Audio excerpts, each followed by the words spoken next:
115, que hoy conocemos como Moscovium, se logró sintetizar oficialmente por ahí del 2003 en un laboratorio ruso. Y con la orden, escuchen esto, tienen la orden de ejecutar a cualquier integrante, persona que se atreva a ingresar a esta dicha zona, hasta que llegaron al destino de la famosa zona S4.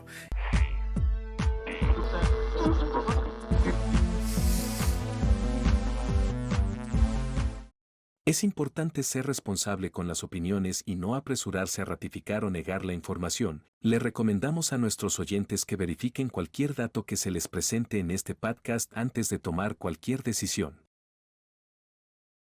¿Cómo están? Y bienvenidos a un episodio nuevo del podcast Los Amigos de Martuber. Recuerden que yo soy Martuber y en esta ocasión vamos a estar haciendo un programa diferente, un programa con un toque tecnológico. ¿Y por qué digo tecnológico? Porque es mi primer podcast, mi primer episodio en donde vamos a estar utilizando a Valeria Valdivia y ustedes la van a estar conociendo más adelante, y también la vamos a tener en más episodios porque se vienen nuevas cosas, se vienen nuevos episodios, se vienen invitados diferentes. Vamos a darle un poquito de giro a lo que veníamos haciendo, pero justamente hoy este capítulo es totalmente nuevo porque vamos a tener a Valeria Valdivia.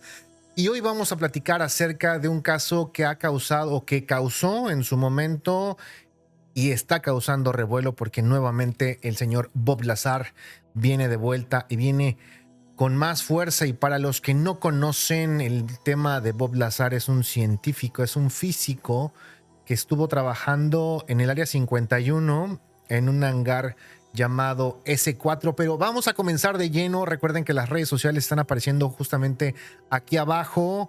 Recuerden suscribirse al canal, comentar, compartir y dejarnos su poderoso like. Fíjense que para los que no tienen contexto, el área 51, un área que está a unos 160 kilómetros de Las Vegas, Nevada, es una zona totalmente desértica, una zona oculta, la cual contiene impresionantes instalaciones militares y que cada kilómetro está blindada por la alta seguridad militar que tienen, y sobre todo gente armada y con la orden, escuchen esto, tienen la orden de ejecutar a cualquier integrante, persona que se atreva a ingresar a esta dicha zona. Y en su caso de que algún valiente, algún intrépido intente entrar en la zona del área 51, las fuerzas militares están autorizadas para abrir fuego contra las personas.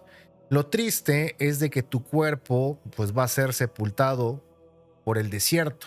¿Y por qué te digo esto? Porque en caso de que alguna persona, te repito, quiera entrar y sea ejecutado, tu cuerpo va a ser sepultado solo, ya que ninguna agencia jurídica del mundo estaría en condiciones de ir a recuperar el cadáver. Pero poco se sabe de lo que oculta pues estas instalaciones, porque son grandes, por lo que hemos visto en diferentes mapas. Gracias a Google Earth hemos estado revisando alguna información. Pues pocos podemos saber lo que contiene esta zona, pero solamente un sector muy pequeño, estas personas que, sin importar amenazas de muerte o pérdida de la identidad, porque también se toca mucho esta cualidad que les borran por completo la identidad, pues se atreverían, ¿no? Se atreven a evidenciar tremendas conspiraciones, y de ahí es donde entra Bob Lazar. Pero qué mejor que darle la bienvenida a nuestra invitada. Ella es Valeria Valdivia. Valeria, ¿cómo estás? Bienvenida al podcast.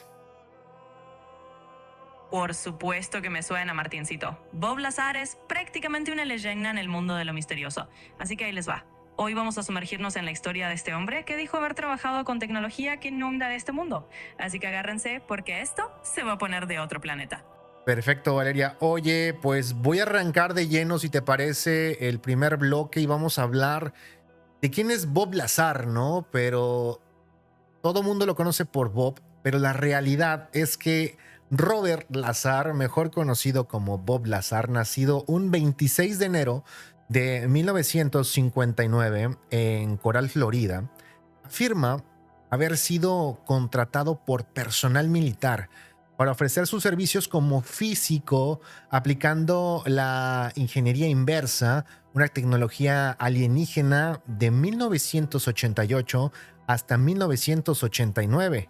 Lazar asegura haber roto el velo este velo del secretismo, y hasta hoy en día tiene su historia de cómo es que llegó al Área 51. Aún sigue esta historia viva, pero la aventura comienza en el año de 1989, cuando consigue una entrevista con una agencia gubernamental estadounidense, y gracias a su formación en física y electrónica es contratado en diciembre de ese mismo año para trabajar en un proyecto de sistemas de propulsión. En su primer día de trabajo fue citado, es bien curioso porque lo citan en el aeropuerto de Las Vegas, donde ya lo esperaba una persona de nombre Dennis Mariani, y de inmediato fue transportado en un avión privado hasta el Área 51.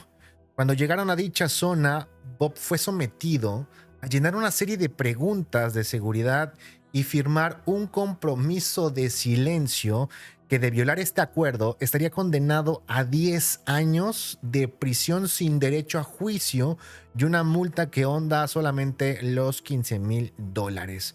Una vez que todo había quedado acordado con Mariana y Bob Lazar, comenzaron este intrépido recorrido, esta ocasión vía terrestre, porque hay que recordar que citan a Bob Lazar en un aeropuerto, llegan por aire, llegan a la zona del Área 51, pero ahora para entrar de lleno a estas instalaciones tendría que ser el recorrido vía terrestre, y lo hacen a través de un autobús con los cristales totalmente polarizados. Lazar afirma que estaba totalmente fascinado, menciona que habrán recorrido aproximadamente unos de 15 a 20 kilómetros en un campo de terracería, hasta que llegaron al destino de la famosa zona S4. Y en ese momento Mariani empieza a mostrarle hangares secretos a Bob Lazar. El recorrido, según Bob, menciona que fue de una forma muy inquietante porque tenían militares por todos lados, militares fuertemente armados, que en cada paso que ellos daban blindaban cada zona.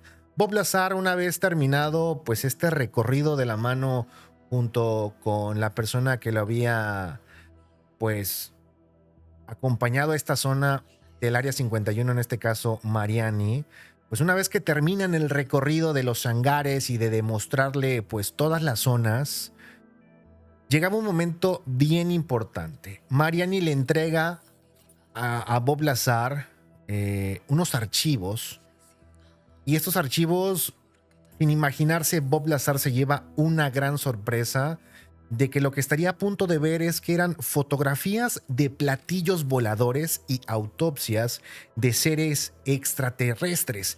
Lazar cuenta que pensaba que era parte del proceso de la evaluación dentro del Área 51, ahora en este hangar llamado S4, y él pensaba que eran pruebas psicológicas, de tal forma que leyó cada documento y asimiló lo que pudo.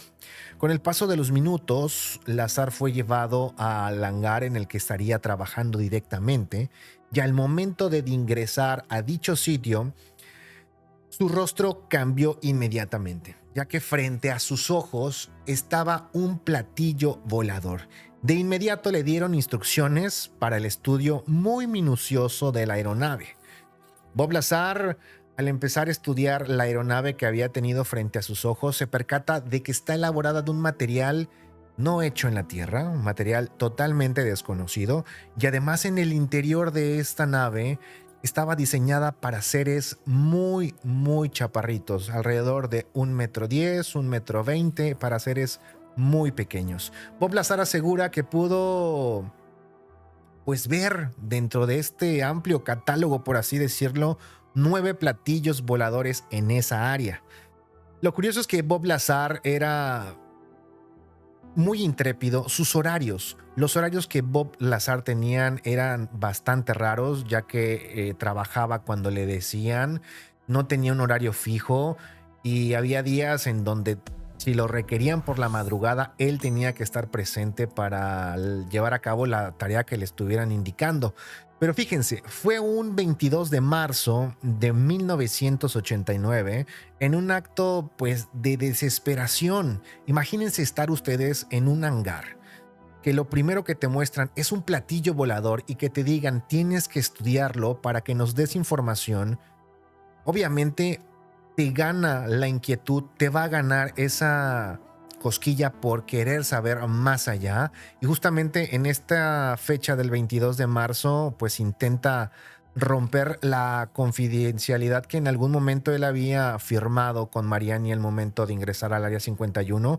Y en compañía de su esposa y 3 amigos más, pues decidieron ir al límite, ir al límite del Área 51. Y aunque no solamente fue una vez, sino que fueron 3 veces aproximadamente, tristemente Bob Lazar en compañía de su esposa y algunos colegas fueron descubiertos por vigilantes militares. Bob Lazar afirma que pudo ver en el cielo objetos muy raros, objetos que tenían formas triangulares. Pudo ver también pruebas de vuelo que hacían estos objetos, pero pues tristemente, después de que Bob Lazar se fue hasta el límite y tuvo contacto visual con todo esto que les acabo de mencionar, pues después de este suceso fue despedido del Área 51. Y desde ese momento todo cambia, ¿no? Comenzaron las amenazas. Una de ellas pues la vivió cuando él estaba transitando en una de las calles de Las Vegas. Cuando conducía su auto, se percató de que un vehículo lo venía siguiendo y de repente este vehículo en su interior traía un sujeto el cual detona un disparo. Bob Lazar, al escuchar el fuertísimo estruendo de aquel incidente, frena el vehículo y por suerte el intento por asesinarlo fracasa. Y a raíz de eso, él decide romper el silencio y decide hablar y dar a conocer pues esta experiencia laboral que tuvo en el Área 51 y sobre todo las amenazas siguieron hasta el punto que en una ocasión le marcaron, le dijeron, ¿sabes qué? No sabes con quién te metiste, pero a partir de este momento tú ya no existes. Y él se queda sorprendido ante esta llamada telefónica y la sorpresa que se lleva es de que su identidad había sido borrada. Ya no existía ningún registro de quién era Bob Lazar, ya no existían registros en dónde había estudiado, porque se dice que Bob Lazar estudió en el MIT, entonces ya no habían registros, ¿no? Ya no tenía como voz y voto, pero por suerte Bob Lazar tenía en sus manos una evidencia tangible. Y es aquí donde nuestra queridísima Valeria Valdivia nos va a contar acerca de la tarjeta con la que se queda Bob Lazar. Resulta que la tarjeta de entrada que Bob Lazar para la base era una cosita bien peculiar. No tenía su nombre, sino solo una línea codificada, algo así como un código o un identificador que no revelaba su identidad. Esto le daba un toque todavía más secreto a todo el asunto, como si fuera un agente encubierto en una película de espías. Así que ahí lo tienes, un pequeño detalle que le pone más sabor al misterio Lazar. Entonces, si Bob Lazar tenía una tarjeta misteriosa, por así decirlo, porque no tenía su identificación, ¿esta tarjeta lo dejaba curiosear dentro de estas instalaciones en el desierto de Nevada o tenía ciertas restricciones? Exacto, Martincito. Era una tarjeta misteriosa y por lo que contaba Lazar, no le daba pase libre para andar de chismoso por donde quisiera. Tenía restricciones bien marcadas. Básicamente eso no podía entrar en las áreas donde le tocaba trabajar y nada más. Así que cero curiosear por ahí. Lo mantenían bien controladito y solo podía asomarse en lo que le tocaba. Así que en otras palabras, era una tarjetita de acceso con un montón de candados. Sí, justo. Lo curioso que tenía esta tarjeta, Valeria, es que pues no tenía una identificación, ¿no? No tenía una identificación como las que normalmente vemos, en donde pues tienes un código de barras. O sea, sí decía el nombre y sí traía su fotografía, pero lo que llama mucho la atención son las letras MAJ.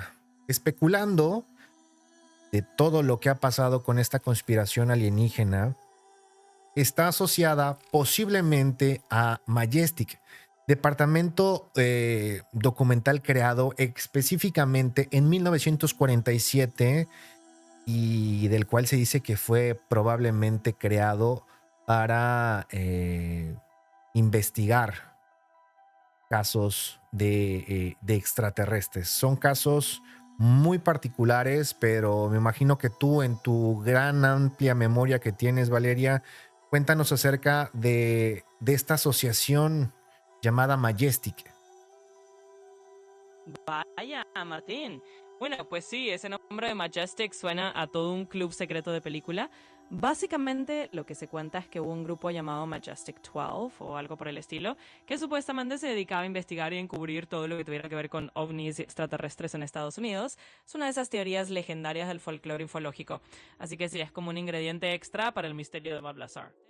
También se dice que era un comité ultra secreto formado por científicos, militares y gente de inteligencia, todo con el objetivo de estudiar restos de ovnis y tecnología no terrestre. Vamos, que es como el club de fans de los secretos mejor guardados.